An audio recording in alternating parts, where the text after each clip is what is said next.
precisa puxar livros ali, ele fica com dois rolos na frente, tipo um meio arco daqui, sabe? Pedimos a permissão para darmos início à reunião pública da tarde de hoje. Assim seja. Bem, meus amigos, como dissemos, a Cláudia então estará falando sobre esse tema do livro Grande Enigma, o capítulo 1, onde o próprio título do capítulo é O Grande Enigma. Então, que os bons espíritos a envolvam, para que ela nos traga aí suas reflexões em torno do tema. Boa tarde. Que as nossas primeiras palavras sejam de agradecimento por procurar trazer um tema da doutrina espírita.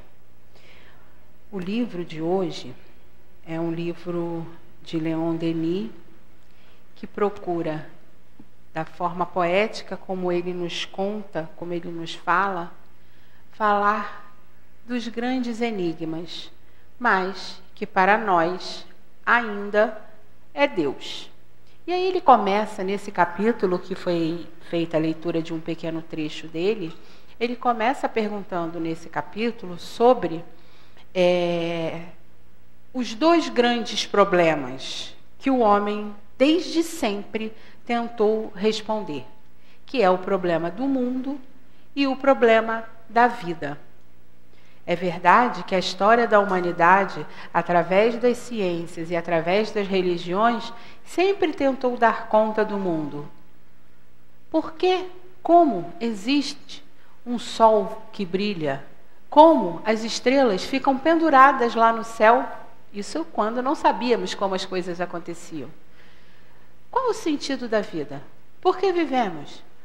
Por que nascemos? Passamos um período longo sobre a Terra, uns sofrem muito, outros sofrem pouco, uns são felizes, outros são infelizes, uns têm condições materiais, outros não têm condições materiais. Essas sempre foram as questões, mas todos, em todos os tempos, sempre tiveram uma intuição lá no fundo da alma que dizia, soprava, sussurrava no seu íntimo: há algo mais. Há uma força maior, uma inteligência mais poderosa, uma causa que antecede a todas essas questões que o ser humano se impõe e sempre se impôs ao longo da vida. E desse modo, o mundo veio evoluindo, veio buscando respostas, e através da busca das respostas, as questões que eram sendo colocadas, foi construindo o pensamento, foi desenvolvendo a ciência, foi amadurecendo as religiões. Entretanto, falar sobre Deus é sempre um momento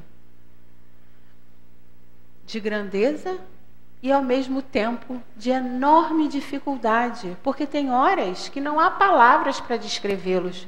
Como cada um de nós sente, percebe esse grande enigma? Nós vivemos numa cidade, os que aqui vivem, cada um vive no local onde, lhe coube nessa existência. Mas aqui na região dos lagos, nós vivemos num local onde podemos observar diversas expressões da existência divina.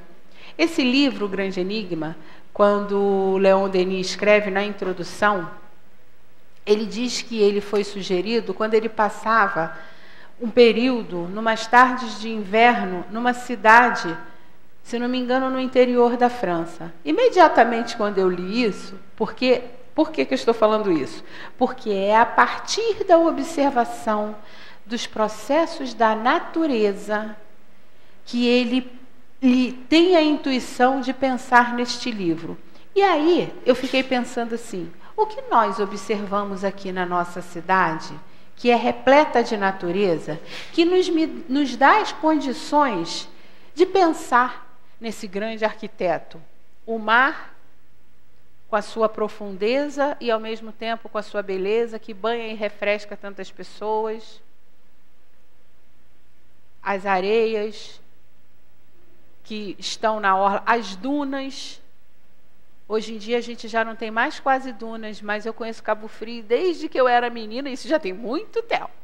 Não queiram saber quanto tempo. E existiam umas dunas entre Cabo Frio e Arraial, que elas eram branquinhas e que elas mudavam de lugar conforme o vento. Até hoje ainda tem os restinhos dela que atravessam a estrada, mas era uma extensão enorme de duna e se formavam pequenas lagoas de chuva. E nesse local a gente ia, daqui a pouco a gente ia 1, 2 dias, aquela lagoa não estava mais ali, a duna já tinha mudado para outro lugar. Seria, digamos assim, uma pequena amostra do que é o deserto. É expressão de Deus? Sim. Porque naquele tempo que aquela lagoa ficava ali, um dia, uma semana, 2, pequenas milhares de vidas começavam a se multiplicar e depois elas desapareciam. Com que intuito? Porque a vida, ela é movimento. E é assim que Leon Denis continua conversando com a gente sobre esse tema que é extremamente instigante e difícil de falar a respeito. A vida é substância e movimento. Só que, para a substância e o movimento acontecerem, quem é que rege? É a inteligência. Há uma inteligência que rege tudo isso. E aí tem um livro que chama Deus e o Universo, de Pietro Ubaldi. No início do livro, o primeiro capítulo é como se fosse a história de um homem conversando com alguns elementos da natureza. A primeira conversa que ele tem é com o vento. E aí ele pergunta para o vento assim: por que você vem com tanta força e derruba as casas, mata alguns animais, destrói uma série de coisas? E como se esse homem pudesse ouvir o que há no íntimo daquele vento, porque o vento é movimento, é energia.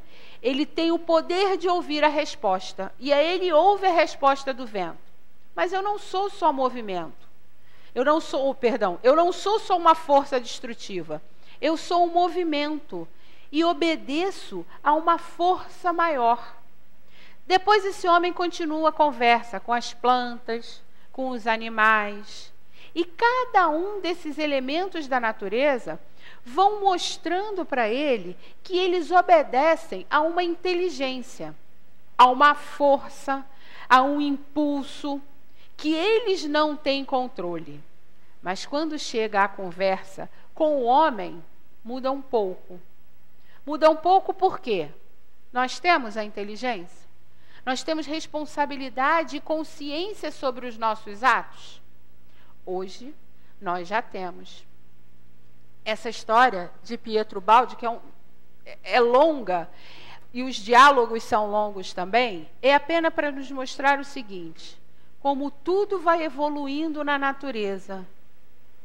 Tudo está regido sob uma inteligência maior, suprema, absoluta, que nós demos o nome de Deus. Até o vento que sopra aqui na nossa cidade, ora nos trazendo frescor, ora nos dando medo, porque dependendo da força que é impressa nesse vento, ela pode destruir uma série de elementos que para nós ainda é caro.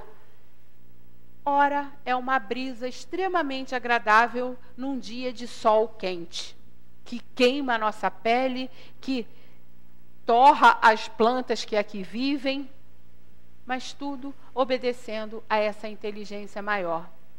E aí chega a nossa vez. A nossa, que eu digo, é do homem, do ser humano, que somos substância, movimento, somos matéria, somos força, mas temos a inteligência com consciência que a tudo rege e que tem hoje já capacidade de buscar respostas para diversas dessas perguntas que foram sendo organizadas ao longo dos milênios em que a filosofia, em que a ciência buscava as respostas. E aí, tem um trecho que ele nos fala assim: se a inteligência está no homem, ela deve se encontrar nesse universo, do qual ele é parte integrante. O que existe na parte deve se encontrar no todo. Então, nós somos elementos que representamos o todo. E sempre procuramos Deus e as respostas no cosmos, no lado de fora. Cada um de nós é uma parte do planeta Terra. Nós somos a exata representação do planeta. 75% de água e o restante de elementos minerais. Não é assim? O planeta também não é assim? O que será que isso quer dizer? Por que somos tão parecidos? Por que somos um organismo independente que vive? O planeta também tem a sua independência? Ele também tem a sua força de vida? Há algo que rege o funcionamento desse planeta? São questões que se propõem e que as respostas vão sendo encontradas conforme o nosso sentimento, conforme a nossa inteligência vai se desenvolvendo. Todos os elementos que nós temos no planeta Terra, os elementos minerais, químicos, nós temos no nosso corpo. Para que serve isso? Para que serve nós termos esses elementos todos que existem no planeta Terra, no nosso corpo? Isso nos dá as respostas de que há algo maior que rege a todos nós, seja um planeta ou seja um ser humano. E Leon Denis continua nos trazendo as informações que uma inteligência soberana se revela como a razão mesma das coisas, razão consciente, unidade universal, para onde se convergem, se ligam e se fundem todas as relações, onde todos os seres vêm a unir a força, a luz e a vida. De que forma que isso se expressa na nossa vida, no nosso cotidiano? De que forma nós utilizamos a nossa inteligência, a nossa força, o nosso conhecimento nas relações com os outros seres? Porque na história lá de Pietro Baldi, o vento ele era impelido por um movimento e uma força maior. Então ele não se sentia responsável por aquilo que ele fazia. A planta, ela simplesmente cresce, obedecendo a um instinto. Mas eles dominam, porque eles têm um instinto da dominação e da sobrevivência. E o ser humano, ele tem força, um movimento, ele cresce, ele domina, mas ele pensa.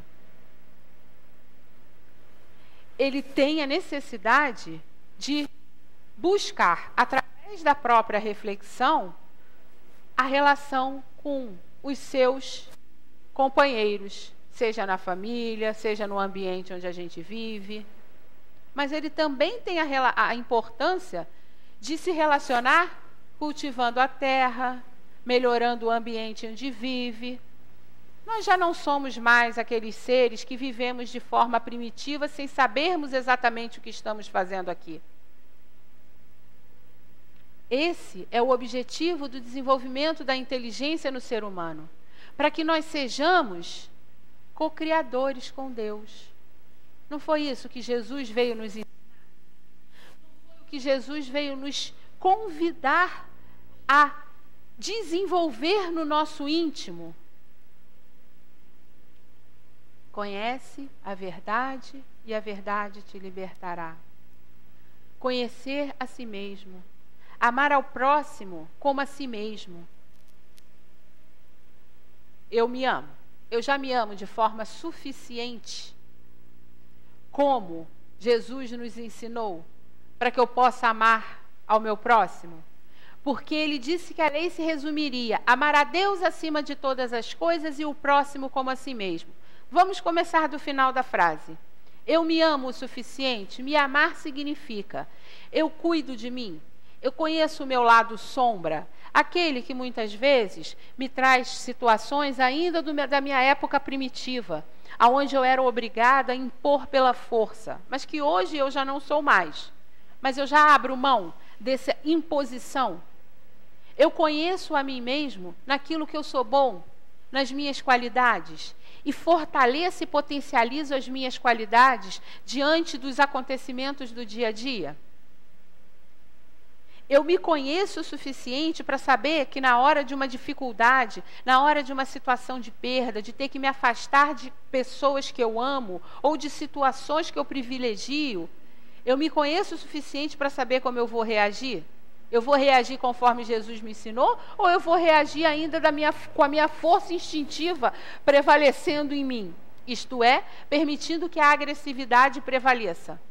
Porque nós temos ainda dentro de nós a força do vento, o instinto da sobrevivência da planta, a agressividade do animal.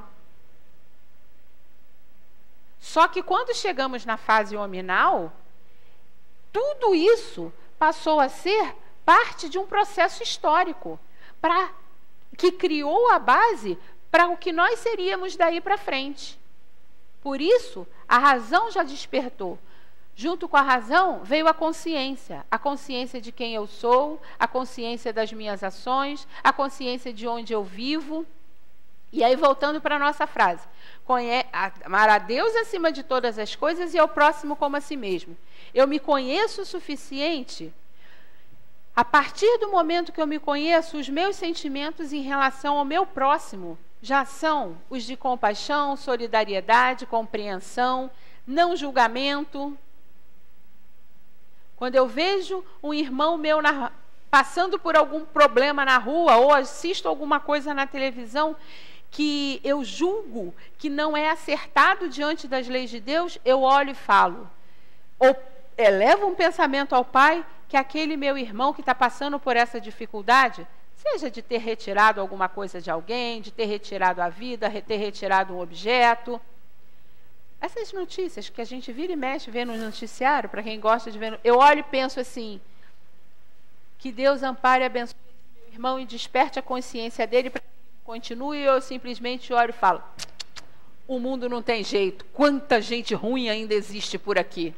Qual é a minha reação diante? É difícil nós olharmos uma pessoa que está agindo de forma equivocada e termos compaixão do equívoco que ele está cometendo. O nosso primeiro julgamento, invariavelmente, o nosso primeiro pensamento, invariavelmente, é de julgar. É de, ao menos, criticar. Mas é dessa forma que eu estou amando o meu próximo?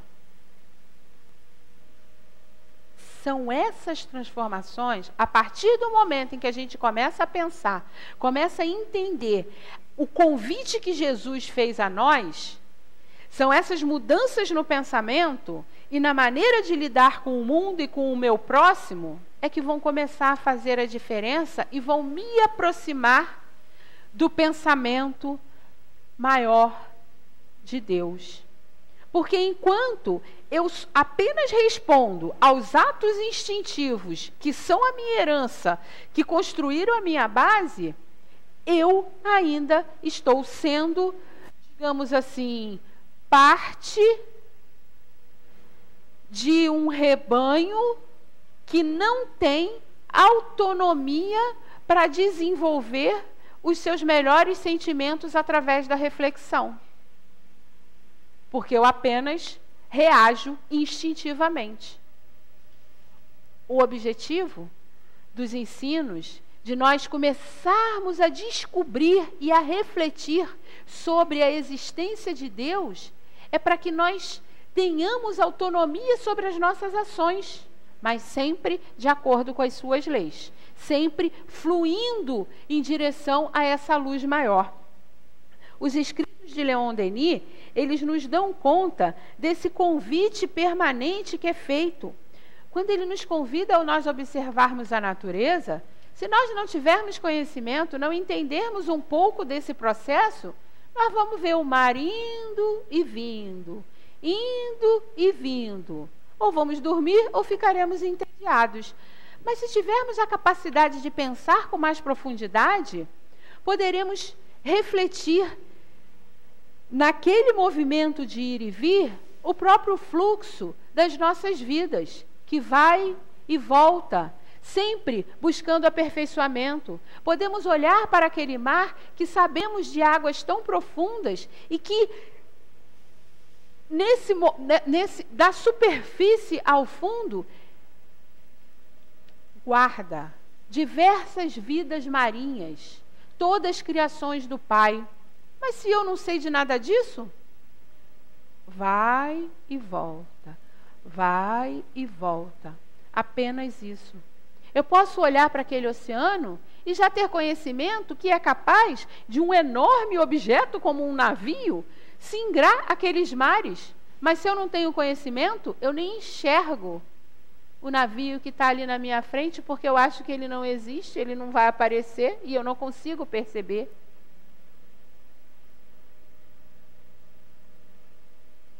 Hoje, março de 2019, o que cada um de nós já representa diante da própria história como um ser imortal?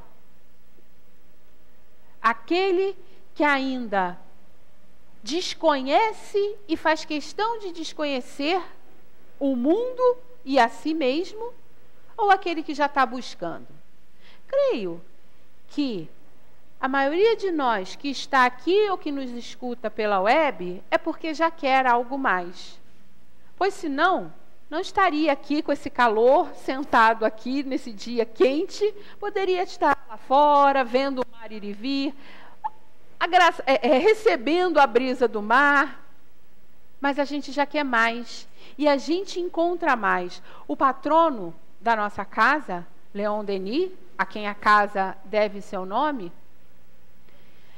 é uma alma que trouxe para nós o conhecimento através dos seus escritos, sempre primando pela beleza. A natureza que nos rodeia, ela é repleta dessa beleza. E para que serve a beleza? Só para encher os nossos olhos? É bom também, é claro que é ótimo a gente olhar para um ambiente bonito, um ambiente agradável, mas a beleza é uma das leis de Deus, porque ela está junto com a harmonia, com o que flui, com o que engrandece. Tudo na criação do nosso planeta foi cuidado com beleza. E muitas vezes a gente não valoriza, ou utiliza esse recurso apenas como elemento de vaidade, desfazendo da essência que há por trás dessa beleza, que também faz parte das leis divinas. No texto ao qual nos foi indicado o estudo, Leon Denis diz para a gente assim: Deus é manifestado pelo universo, que dele é a sua representação sensível, mas com ele não se confunde. Deus é sempre muito mais. Às vezes a gente para pensar que o universo já existe desde sempre, e que quando nós nem pensávamos em existir com a consciência que nós temos, o universo já existia. Que os indicativos hoje da ciência, cada vez mais, vão dando conta daquilo que é considerado a expansão do universo. E que Jesus falou para a gente: meu Pai trabalha, eu trabalho, meu Pai trabalha ainda hoje. E aí hoje a ciência descobre que o universo está se expandindo. É fruto de quê? Se não é do trabalho divino? Dos sistemas que aparecem, dos outros que desaparecem, dos planetas que surgem e dos outros que surgem. E nós, eu digo seres humanos nessa nossa faixa evolutiva. Quando a ciência nos dá a oportunidade, através dos seus diversos recursos tecnológicos, de ter um conhecimento desse imenso do cosmos, achamos o máximo essas informações. E são. Entretanto, são também para nos redimensionar da nossa pequena existência diante de um todo maior. Somos importantes, mas também somos bem pequenos, pois somos milhares de filhos de Deus. Cada um com a sua riqueza própria, cada um com o seu objetivo, mas todos nós com o objetivo maior de seguirmos ao Pai, de virmos a conhecê-lo um dia. Sim, virmos a conhecê-lo, porque os Espíritos, no livro dos Espíritos, nos dizem que nós não compreendemos Deus. Nós, na nossa condição evolutiva, não compreendemos Deus.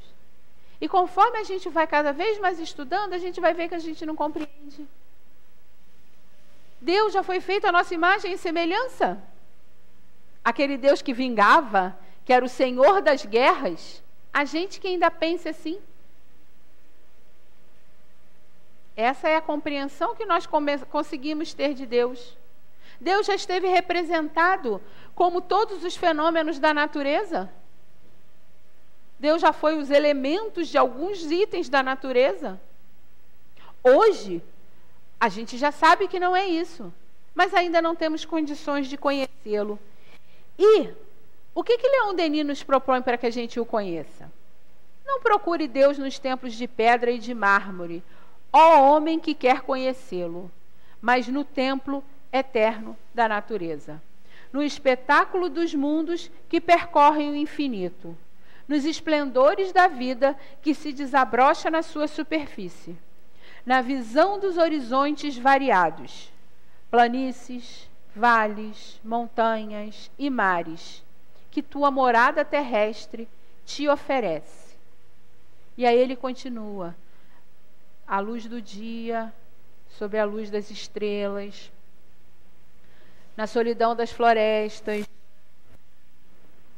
e em todos os lugares em que a natureza, através da sua voz, com seus ruídos particulares, a floresta tem um som, o mar tem outro, o deserto tem outro, o alto de uma montanha tem outro. Ali, ele sugere que a gente procure Deus. Significa que não devemos frequentar os templos de pedra? Ainda precisamos dos templos de pedra, pois precisamos dessa interação que ajuda e estimula o nosso raciocínio na reflexão. Mas que cada conhecimento que a gente adquire ao vir à casa espírita, ao sentar para estudar, nós possamos amadurecê-lo ao pé da natureza, sentindo a brisa, observando a tempestade, olhando o céu que brilha, o sol que brilha no céu, que esquenta a nossa pele, que esquenta o solo, que faz as plantas crescerem. O oceano que está lá, com todos os seus mistérios. Cada ação do ser humano é uma representação da centelha divina. Nós nos afastamos dessa representação da centelha divina quando nós nos afastamos das suas leis. Então, que nós busquemos em nosso íntimo a resposta, porque também fazemos parte da natureza. Se não temos oportunidade de não estar em nenhum desses lugares belos ao ar livre, sentemos e olhemos para o nosso íntimo. Porque Jesus também nos falou que o reino de Deus está em nós. Amar a Deus sobre todas as coisas e o próximo como a si mesmo, quando a gente consegue observar o próximo, amar a si, buscar o próximo, nós chegaremos ao Pai.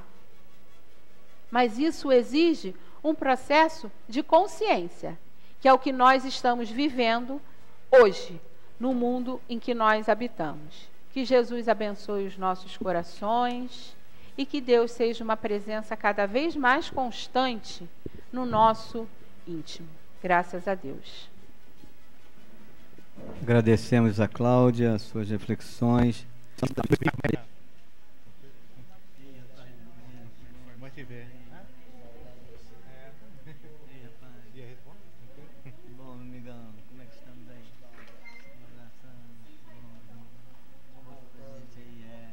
Voltando, não, estou continuando.